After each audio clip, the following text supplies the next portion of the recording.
At kaugnay ng balitang yan, makakausap natin ngayon si Cotabato Governor Emelu Talino Mendoza. Magandang gabi po at welcome sa Politico 90. Magandang gabi. Gov, unahin natin, kumusta na po ang kalagayan nitong mahigit 20 nasugatan? May malubha po ba sa kanila? Mga minor injuries sila, Mhm. pero sa 22 na mga tinamaan, 20 ang nasa hospitals, Mhm. pribado at government hospitals, 2 ang outpatient, pero 10 sa 22 ay mga minor de edad dahil Mhm. nga nagsa-celebrate ng bagong taon, kaya marami ang na tinamaan ng granadang sumabog. Mhm. May update na po ba, Gov, sa isinagawang investigasyon kung ano talaga yung motibo ng paghahagis ng granada doon sa Matalam? Um, we work closely with our Philippine National Police, no less than the regional director, Ardiente, visited the area at yung atin namang provincial board member na malapit doon sa lugar ng Matalam ay nakaikot na rin, no, Mhm. sa lahat ng hospital kung saan napunta yung 22 na mga na-injured. So far, may persons of interest na ang ating kapulisan. Ang panawagan natin ay ang kanilang kooperasyon, lalo na yung kung saan nagkaroon ng insidente, kung meron pa silang pwedeng idagdag, no?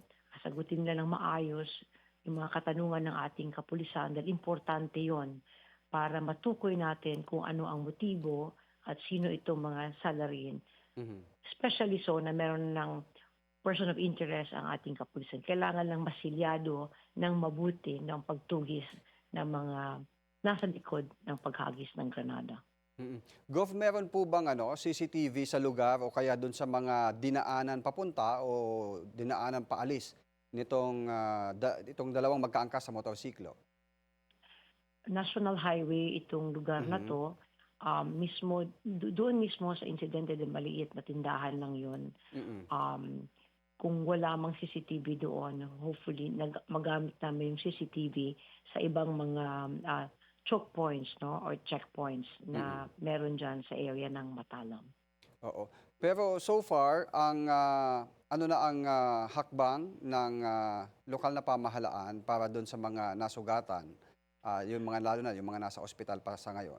Yung mga nasa um, government-owned hospitals ng Kapitolyo, ang Mhm. CPH at ang Blanc District, ang Kapitolyo mismo ang mag-take care ng ating mga pasyente.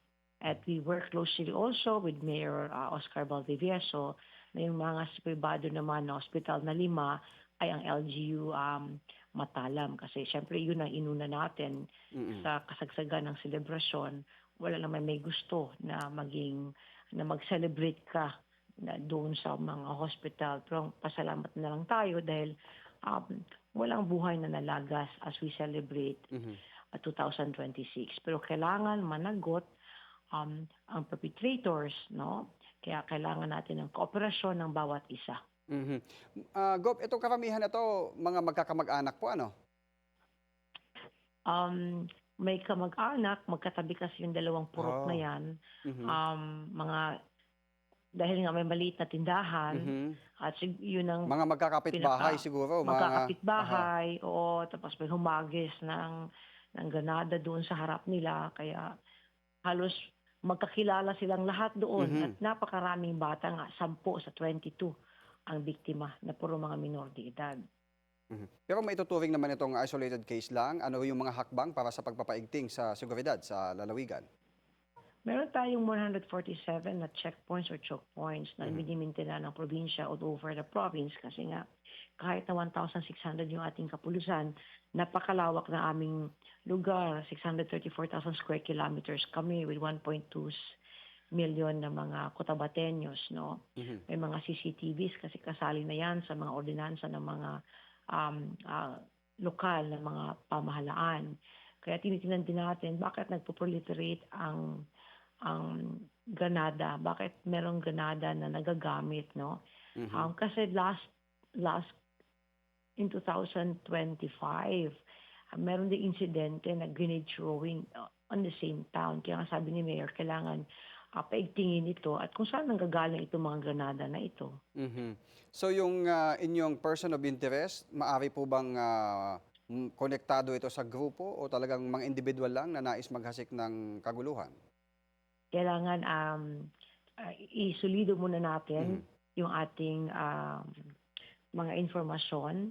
Pero syempre dito sa probinsya, um, wala namang grupo na nag-ako na they belong to this group, no? Mhm. Kaya importante na um, masilyuhan yung aming pag-imbestiga ng ating mga kapulisan para yung tamang tao na humagis ng granada ay siya talaga ang mapanagot natin sa insidente na ito. Dahil 22 nga ang nasaktan, 22 nga ito mga injured na mga civilian. Okay po. Ang mensahe nyo na lang po doon sa mga pamilya at doon sa komunidad na naapektuhan itong insidente, Gov.